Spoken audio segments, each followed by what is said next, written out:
What is up, everyone? We have another EPL preview show here, and it is a biggin this weekend. Leo, we're going to get into the content, but how are we feeling? Feeling great, feeling good. Thank you so much for being here today. Of course, anytime, anytime. Now, Leo, biggest things this weekend are the two Manchester clubs playing the two Liverpool clubs. Those two matches bookend the schedule. So we are going to get right into it.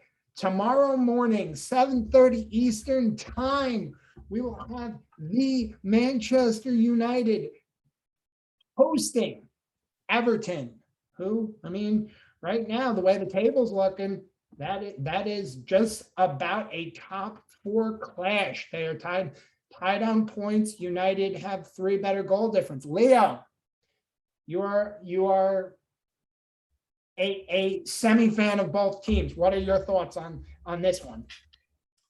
I think it's going to be a tight one. They're both 13 points in. Everton has a little scent of what it takes to be a winner, and they don't want to let that go. On the other hand, Manchester United, Cristiano's got the fire, like an NBA Jam where he's on fire. Shoot it up.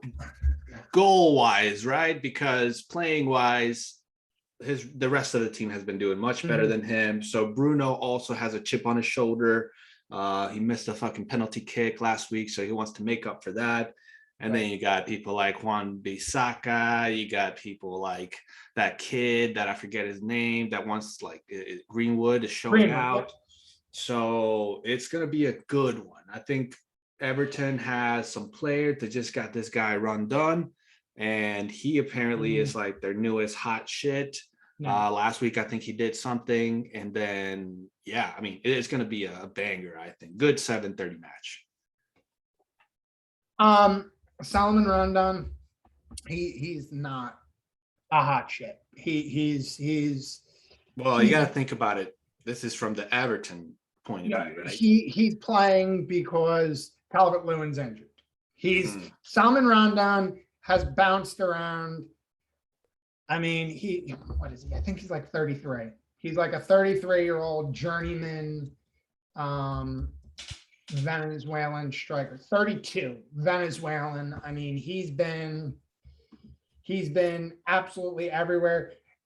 Honestly, not to totally poo-poo your point, but that might be why Everton don't have a shot in this game, because if the tip of the spear is Salomon Rondon, that ain't getting it done.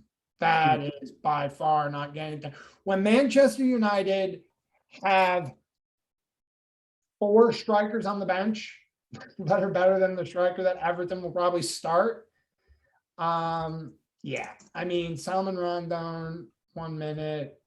He has played since, he's been around since like 08, 09. He had a 10-goal season. He had an 11-goal season with Newcastle in 18-19. But no, he's not it. He's not it. He's been in China. He's been in Russia.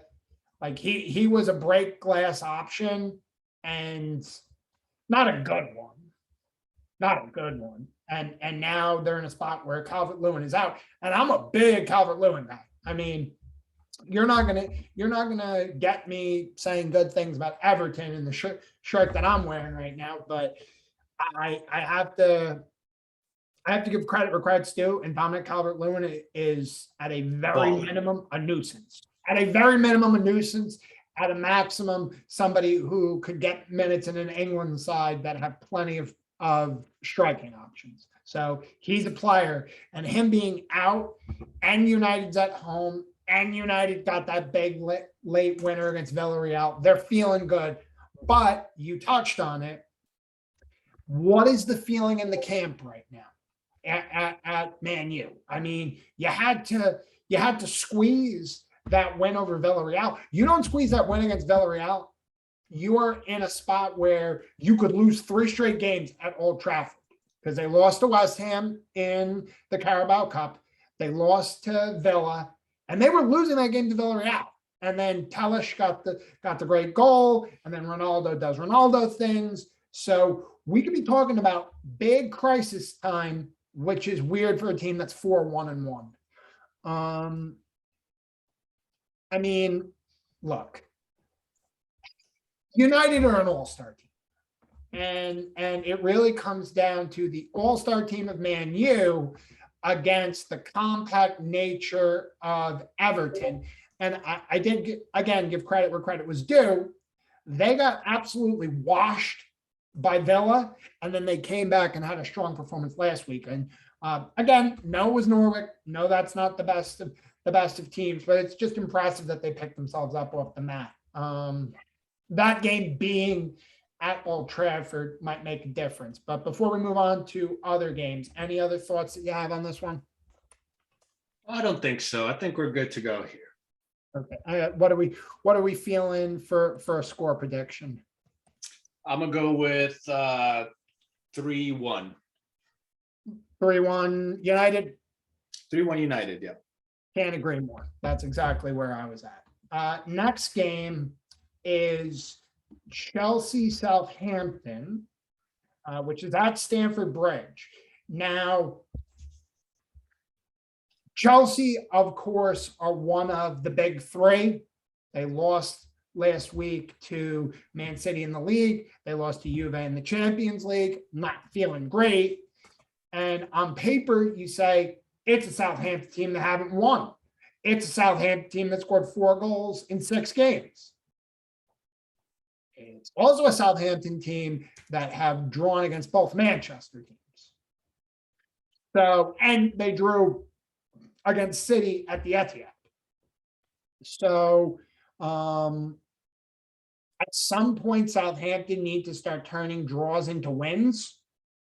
But I don't see them as minnows. I mean, they lost last week, which of course is not ideal, sufficient to say. I mean, it's not great. But then even that game, they only lost late to Wolves. And for a team that's right now sitting 16th in the table to have only allowed 7 goals in 6 games, that's not bad. That's not bad at all. I mean, for reference, that's the same amount of goals as Everton have allowed. That's less than West Ham. That's the same as Villa. That's less than Arsenal. That's less than a bunch of teams. So they've been playing competitive games, just not winning, and they're drawing more than they're losing. This may be a lot to say about a team that could get spanked this weekend, but we said the same thing when City played Southampton, and City struggled. So, any other thoughts? I've always been low-key weary of Southampton. I think they can pull off a bloody nose at any second and then trap you with a tie. You know what I mean? And that's dangerous for a team that's trying to climb, a team that needs those 2 extra points to get to 3rd, 4th place. So that could fuck up a lot of things. I mean, Chelsea is obviously the better team, but they have some gaps, and we've slowly been seeing, the champions of the Champions League not look so champion-y. And I don't know. We'll see. I think it's going to be another good game. What else is there at 10? It's probably going to be the best 10 o'clock game, in my opinion. And it's probably the one that I will watch. Yes. And I do actually want to take a step back and look at what's gone on with Chelsea. A lot of the problem with Chelsea has been, or was last year, their inability to be proficient offensively. And and I fell into this trap too. Everybody just assumed they got Romelu Lukaku and things are going to work. Since August 28th, Chelsea have scored 1-3, 1-3, 1-0-0. I mean, they scored 3 against Tottenham. They scored 3 against Villa, which is good. But they drew 1-1 against Liverpool. I know that game was weird because of the red card. They only scored 1 goal against Zenit. They only scored 1 goal against Villa in the cup. They got shut out by City. They got shut out by Juventus. So offensively, they're not as cohesive as one would think. And you would think a team that won the Champions League last year with a lot of the same guys offensively and adding Lukaku. Now, Lukaku isn't a guy who you need to change your offense for. I mean, you do the same thing and you just have a big guy in the middle who can put the ball in the net. Like he's not Ronaldo who asks you to change your offense. It's not Grealish who needs his touches. It's not all these other big signings. It's not Arsenal adding Odegaard and Smith Rowe into the team where they want to be more focal points. Romelu Lukaku isn't somebody who demands the ball. He demands the ball in the box to score goals, but you don't need to set your offense through him. So it was, I don't want to say it was lazy analysis, but it was easy analysis to say, okay, so you have the same Chelsea team from last year, a Chelsea team that finished in the top 4, won the Champions League, but struggled so poorly for goals, and you add Romelu Lukaku. That's why I thought that they were going to be favorites to win the league. But when you see that they can't score, and now you play a team like Southampton, who will frustrate you, which is really odd considering Rathaus and Hoodle's background, that now at Southampton, he's turned into a defensive coach. When coming up through the Red Bull ranks, he was more of an offensive coach because he's from, I believe he was at both Red Bull Salzburg and Red Bull Leipzig. And those are known as more progressive teams. But at Southampton, he's created a cohesive unit. Chelsea need to put their foot down right away. The more that this game goes on, the more Southampton will be confident. They'll be confident on the ball. And I think that this kind of goes into why you like Southampton. They have a lot of guys who aren't scared to hold the ball, who aren't scared in possession. And the longer the game goes on, and the more they can do that. And a vital piece for Southampton, and it's not talked about enough, is they have a guy like James Ward-Prowse, who is a free kick specialist. So if Southampton stay in the game until the 85th minute and they get a free kick outside the box, suddenly James Ward-Prowse puts in the top corner and Southampton's walking away 1-0 winners or 2-1 winners. I don't think that will be the case, but I could see it. I mean, if I were to put my official pick on the board, I'd say 2-0 Chelsea, because I still think their defense is really strong, and I don't think Southampton have the options. But Chelsea need an early goal. Chelsea need a goal in the first 20 minutes. Get the crowd behind them. Get them loud, because that's the other part of it. Chelsea fans think that they should be in and amongst the top teams, and they just, quite frankly, haven't looked like it. I mean, they've not looked good. I mean, that's that with that. And you kind of sprayed a wide brush over the 10 a.m. games. The other 3 seem quite blank. I mean, the only one I see there, I mean, sorry to cut you off. No, go for it. Yeah, I think Wolves and Newcastle, Leeds United and Watford are going to be strong-ish, but man, Wolves has been kind of disappointing me lately. Newcastle, of course, has as well, and I just don't see it being a great game. I'm tired of seeing Adama Traore do some great runs, kill 3-4 defenders while he's on his way to the goal, and then miss an open wide net.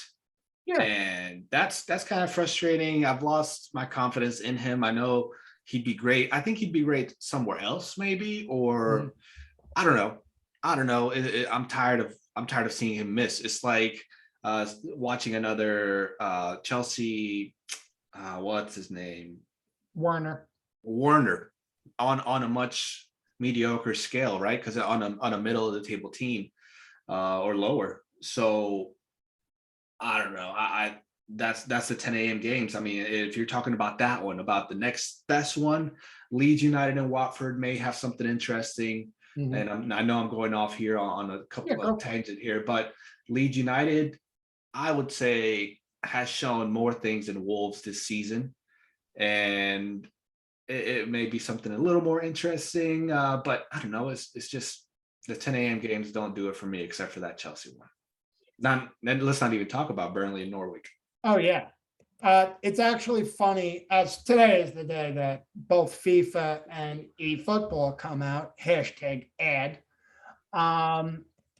Hashtag ATO. Yes. Adama Traore plays football the way that I play FIFA. You run down to the corner and hope you can get a cross into the box. You put a super fast guy on the wing, run to the end line, get all the way down there, and throw a cross into the box. And he's about as efficient with it as I am, if you've ever played me in FIFA. Yeah, I mean, Wolves should be more impressive. They're just not. Newcastle, I like Alan Saint-Maximin, but that's really it with Newcastle. Burnley, Norwich City, I eventually Norwich City need to do something positive. That's not going to happen against Burnley, though. And Burnley, hey, credit where credit's due. They punched Leicester directly in the face last week. And then Leeds and Watford. Watford, we've said it on a couple of these shows. They've actually looked okay offensively. And if they're going to go after it, and Leeds are going to go after it, it might be an entertaining game, but it might be entertaining in the wrong way. It might be entertaining in one of those where they both go all in and it's like 5-4. I mean, that's just the way the game looks in my head, which could be fun, but I don't think it's going to be one. I don't think it's going to be one that you're going to see on EPL Instant Classics. Moving into the 12:30 game, really fun. You have a resurgent Arsenal against a Brighton team who's punching everybody right in the face this year. I mean, it really is funny because last year everybody who was like a stat head was all over Brighton because their XG was so good and they were so impressive, but they finished near the relegation zone. And it's almost like everything flipped on its head. They're doing the exact same thing they did last year, except they're getting results. And even if it comes like it came last week, where it's a 95th minute chipped goal, they're getting results. So that's one side. The other side, you got Arsenal, who got kicked right in the teeth with three straight defeats and jumped right off the pavement with 3 straight wins. I mean, for a team that had allowed 9 goals in their first 3 games to only allow 1 in their next 3 is impressive. I mean, I can't sit here and say that I'm or I have to sit here and say that I'm surprised. I mean, especially last week, I thought Tottenham would beat them pretty comfortably, even at the Emirates. Arsenal mauled Spurs impressively. And if that's the Arsenal we're going to see, this needs to be a step in the right direction. This needs to be where they show that the first 3 games of the season were a complete aberration, which it could be. I mean, we saw what Brentford could do. Chelsea or Chelsea, City or City. Arsenal took care of business against 2 lesser teams and then beat the life out of their biggest rivals. So now, to fully show that we're back on the Arsenal train, you have to go to Brighton and win. You have to go to Brighton and win. And then their schedule actually lets, well, I can't really say their schedule lets up, but it gives you that forward momentum. It really gives you that forward momentum because a lot of people tipped Arsenal to be just outside of the top 4. I heard people saying that they might even challenge for top 4. just because of the money they spent and how they spent the money and what they improved. This is a big game to show that last week wasn't an aberration, because the 2 weeks before that, while I said it was good that they got off the pavement to win, they only won those games 1-0 against Norwich and Burnley, who I think are the two worst teams in the league. Yes, they then win 3-1 against Tottenham, but you have to see, is that what Arsenal really are? Or were they just really up for playing their rival? Brighton at Brighton, a hot Brighton, shows this is what we are now. This is what we are now. We're a good team. We don't need to be worried. Mikel Arteta has the right way. Thoughts? I think it's going to be a mediocre game. Okay. I mean, you got two teams that, well, you got mainly one team that, well, you know what? Actually, I take that back. Arsenal has been clawing at something for the past 2-3 weeks, right? Yep.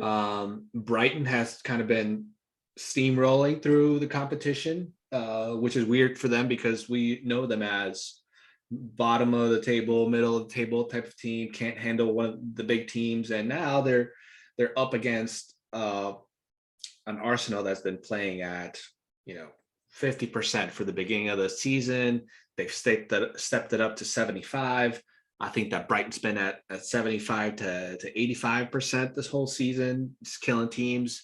It's actually going to be an interesting game. I think so. So let's take predictions first, and then I have to add. Then I just want one Brighton question. What score do you have? Ooh, for this one, I have 2-0 Brighton. Which just makes my next question even tastier. I have 2-1 Arsenal. So I'm gonna go down your little rabbit hole there. So you have your Brighton winning that game 2-0. Then they go to Norwich. And I know I'm kind of deviating from our traditional path, I know where you go. but they go to Norwich, which is an easy game. Then, while it's a tough game, maybe the toughest game, they host Man City. So at what point do you start saying, you know what, Brighton might be a real team? Do you think that them just beating Arsenal does it? Does it take them taking a point from Man City? I mean, assuming they beat Norwich, like if we're at the end of like the month of October is huge for Brighton. They got Arsenal, they have City, they have an EFL Cup at Leicester City, and then they finish the month at Liverpool. Where does Brighton need to be for that October 30th game against Liverpool to make you say, holy shit, that's a game I need to watch? Where does Brighton need to be for you? It's not short term. I think long term, I need to see him above Arsenal and above Tottenham. And then I can say, all right, this is probably a top 5 team. I think the team with the game with Arsenal could go south very quickly tomorrow. I hope it doesn't. Mm-hmm. I think the Norwich City game could also, I mean, it's the EPL, bro. Norwich team at any point can score a 90th minute bullshit penalty goal, and you're stuck -3 points right there because of a stupid mistake. I mean, Brighton's been showing guts and glory.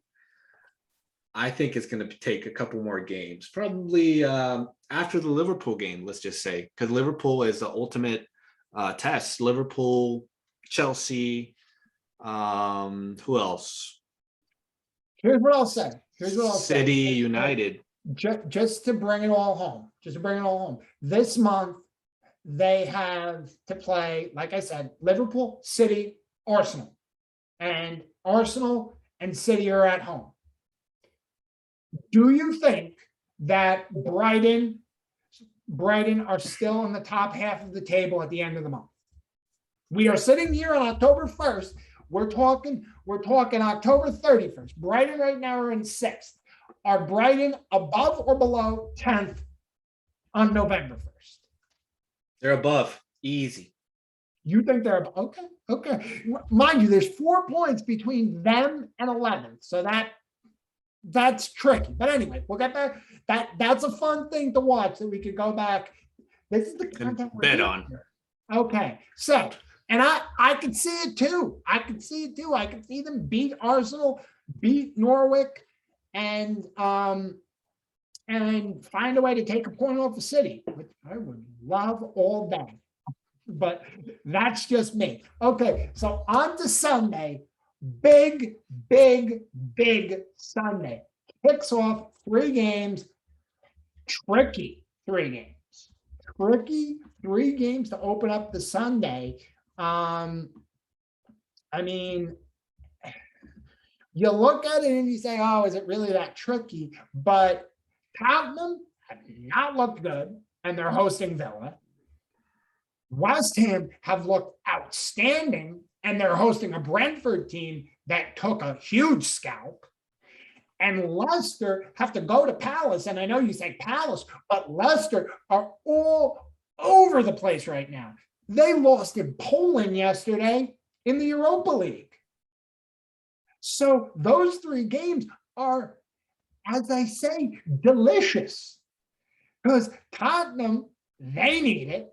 Brentford want to show that last week wasn't a fluke. And Leicester City, if they lose to Crystal Palace, I mean, you have to have a serious conversation about if Brendan Rodgers keeps his job. You do. I know that's crazy to think, but Leicester, the way they've played, the way they have not even looked anything like the team that challenged for the top 4, they're in a free fall right now. They lose at Palace, and they can. I mean, Palace played Brighton really tough last week, and I can't, in good conscience, say that Leicester are that much better than Brighton right now. Those 3 games are very, very, very, very interesting.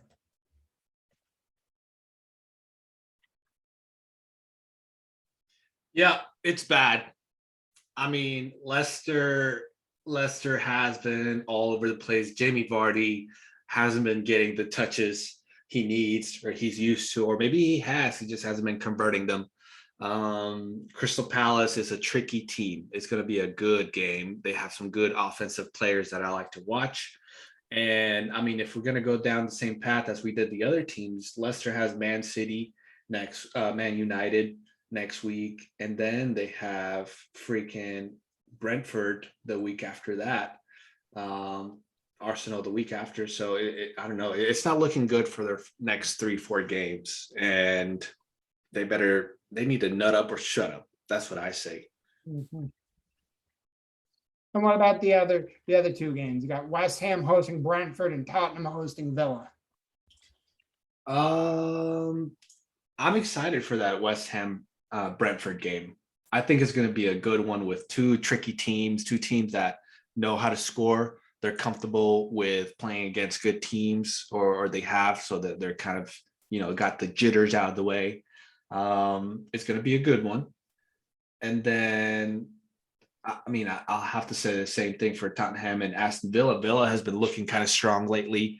Tottenham hasn't, and it'll be like a David and Goliath type of thing where Aston Villa is probably going to win. So I'm going to say Aston Villa 1-0 against Tottenham. I'm going to say Brentford's going to be 1-1, maybe 2-2, Brentford, West Ham. Crystal Palace is going to beat Leicester City 1-0, maybe 2-0. That's what I got. So I got 2-1 Villa. Ugh. Poor Nuno Espiritu Santo. I have 3-1 West Ham. West Ham are really, really impressive. And then I gotta go to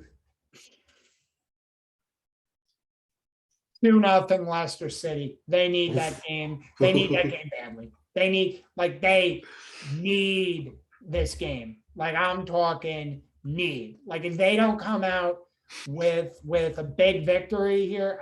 I said it, and nobody's talking about it right now. Nobody's saying that Brendan Rodgers may lose this team, but I mean, yikes. So the big one. This is The big win. where all roads to anything English, European, anything come through. You have the former champions of England hosting the current and like 5 out of the last 8 years champions of England as Liverpool host Man City, 11:30 kickoff Sunday, Anfield under the lights. There really doesn't need to be a whole lot of amping up for this. We know who these two teams are. We know who these two managers are. We know how the environment is. There are, of course, I am a Liverpool fan. I listen to Liverpool podcasts, and every single podcast that and again, 150% biased right here, these podcasts. Every single podcast that I listen to says, we haven't lost at home to Man City since 2003.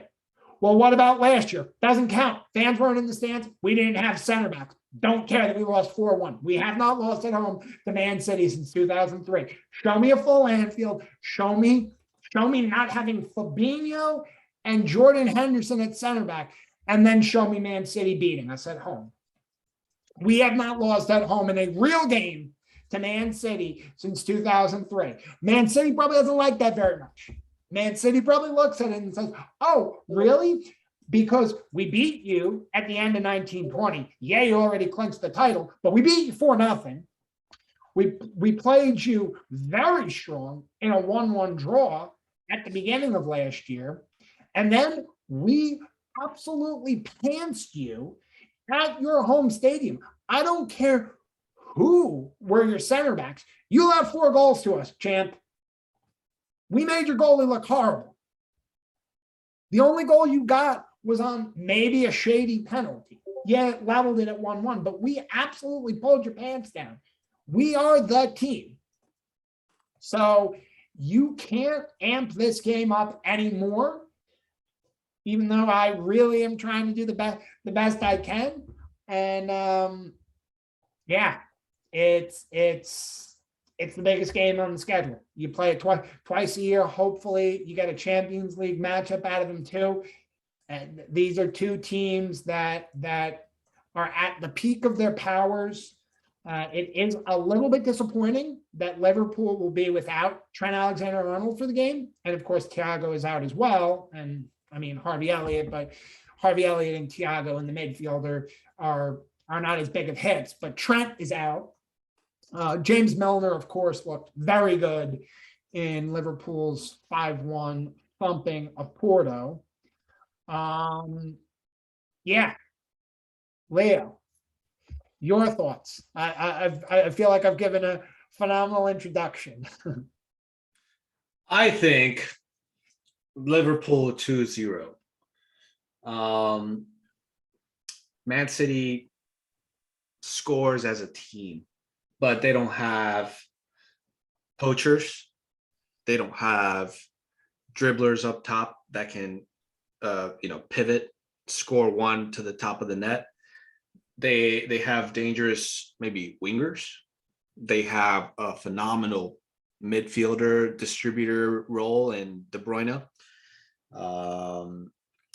They have Jesus and they have Mahrez down the right side. That can do a little quick left inner touch and then hit it in the back of the net. But those are all wing plays, and they don't have anybody down the middle that can do much, or not that I've seen. Jack Grealish likes to take it to the corner and then go back with it.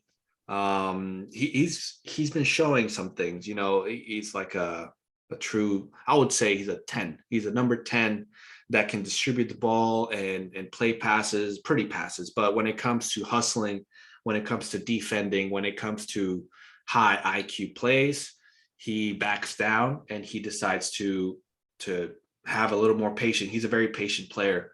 And I don't know. It's just not the killer instinct that you see with Liverpool. Liverpool have Salah that you can see the hunger in every fucking touch that he takes.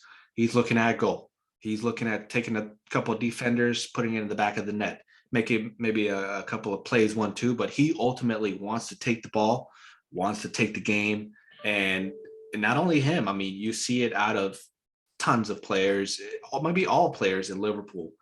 And City is a little more passive when it comes to that, a little more patient. They play the Pep Guardiola game, tiki taka, and Klopp has these boys just thinking, Russian, snipe, do some plays down the middle, down the sides, however you can. Liverpool will hit you from every angle, and City will only hit you with those good corners and those plays by the lefties in the team that are looking to do a messy 90 degree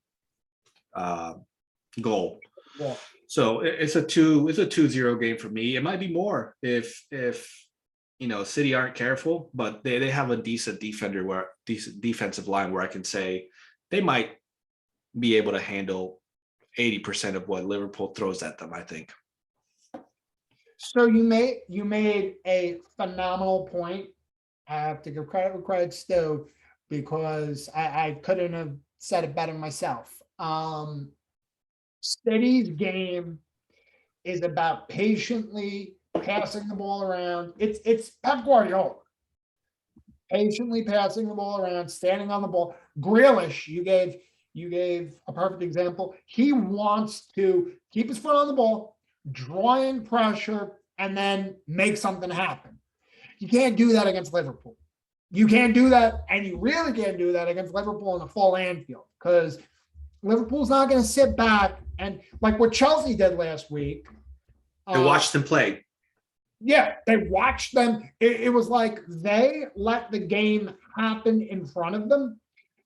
I will give a perfect example. When Chelsea came to Liverpool, they went after Liverpool. And that's how they got some opportunities. Now, of course, they didn't score a goal off of any of those opportunities. They scored it off of a set piece, which, as another side note, that goal allowed aside, and some issues against Brentford aside, Liverpool have been lethal on set pieces. They've been scoring a ton of goals. Defense is kind of meh. Like I said, they've allowed a couple goals. They've been scoring goals off of set pieces, which is yet another reason why Virgil van Dijk and Joel Matip being back makes a difference. It doesn't just help the defense, it also helps the offense, because they're massive and they cause havoc in the box, which opens up opportunities off the set pieces that haven't been showing up in the past.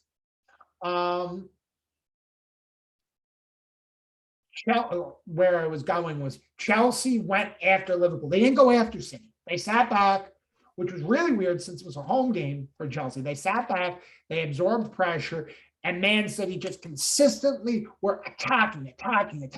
And that's not the way you play a Pep Guardiola team. It could be Barcelona, it could be Bayern Munich, it could be Man City.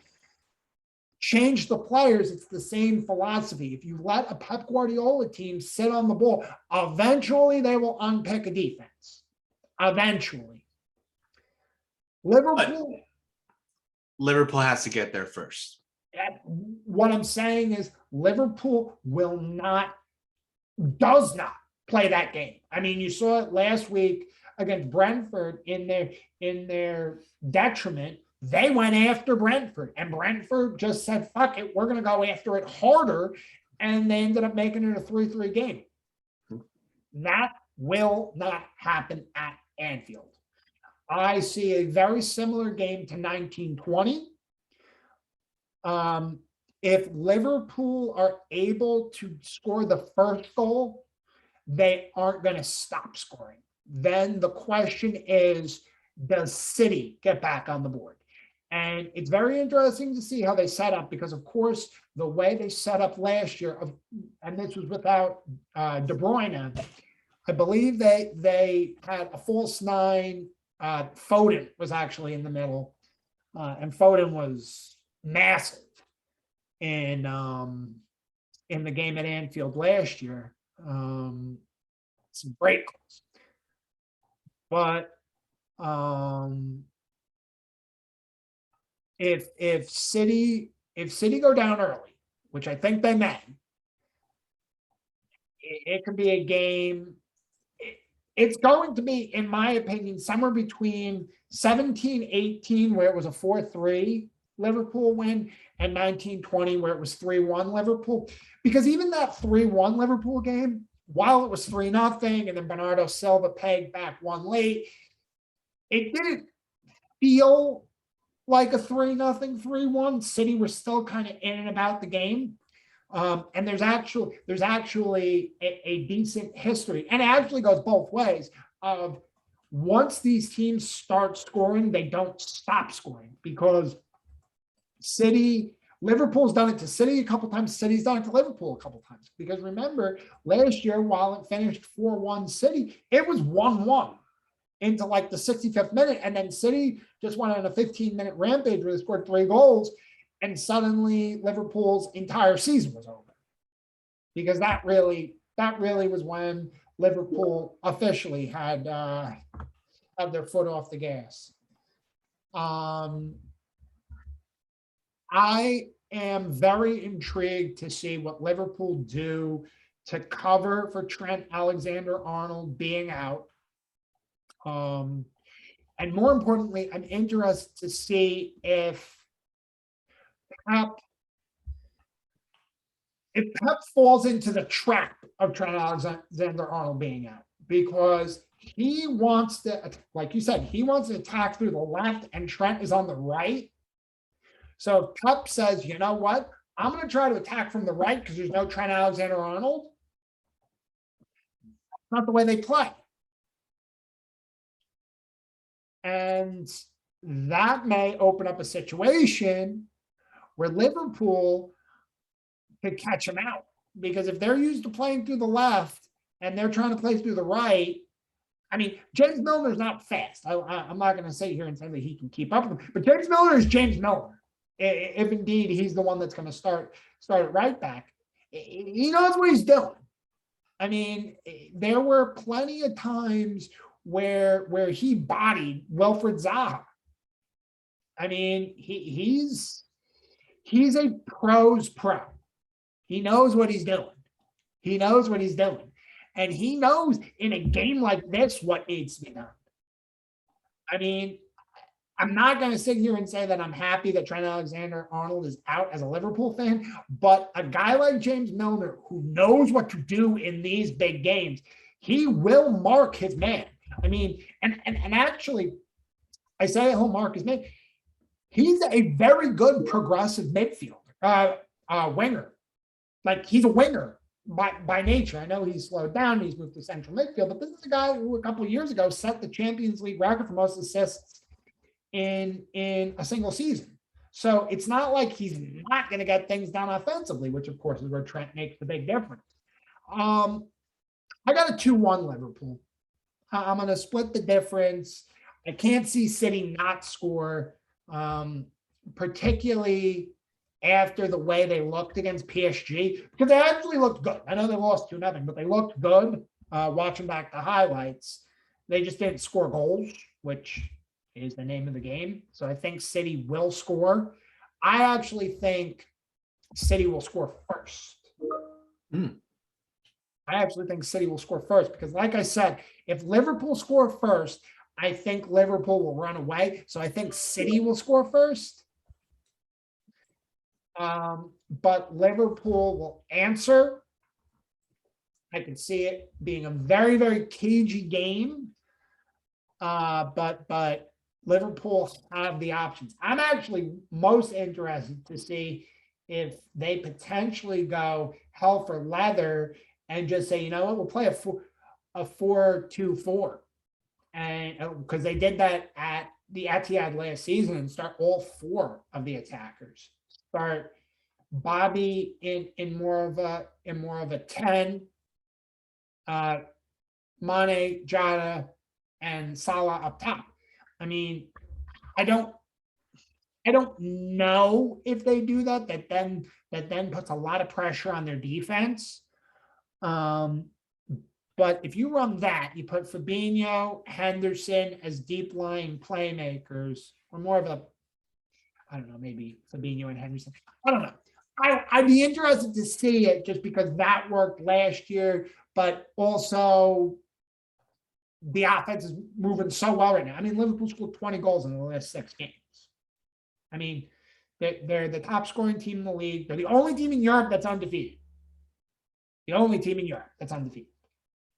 Because they haven't, I mean, they drew against Brentford, they drew against Chelsea, but they've won their European matches, they won their League Cup match, they're undefeated.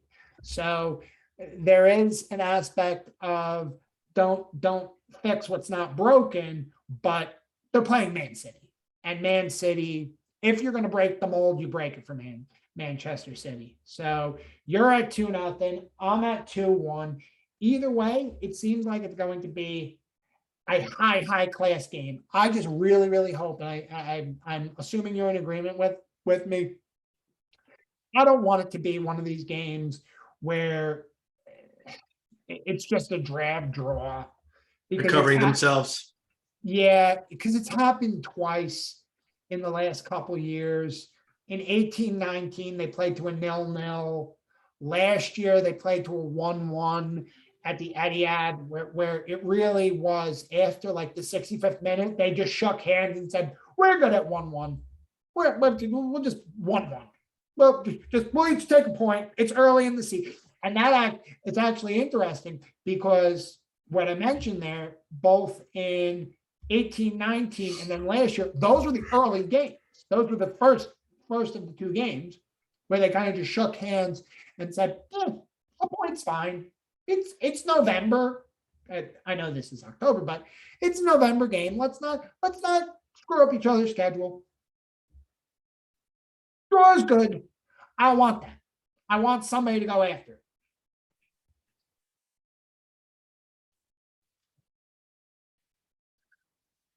That is how Robert De Niro would predict the game.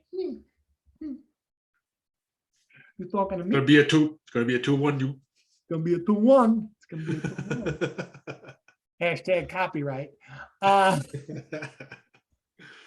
Yes. I mean, I'm glad Mo Salah and Sadio Mane are there, because even if the game is kind of like a vanilla sort of game, just like a little covering your ass type of game, those two are going to try to score no matter what, and hopefully he'll pull it off and not play this stupid game that the coaches are playing with themselves, We'll see. Well, I mean, that's the game inside of the game, such they say. Any other thoughts for the weekend? I'm excited. That's it. We'll see you on Monday. Quite very mucho. Leo, always fun, always good. I will get at you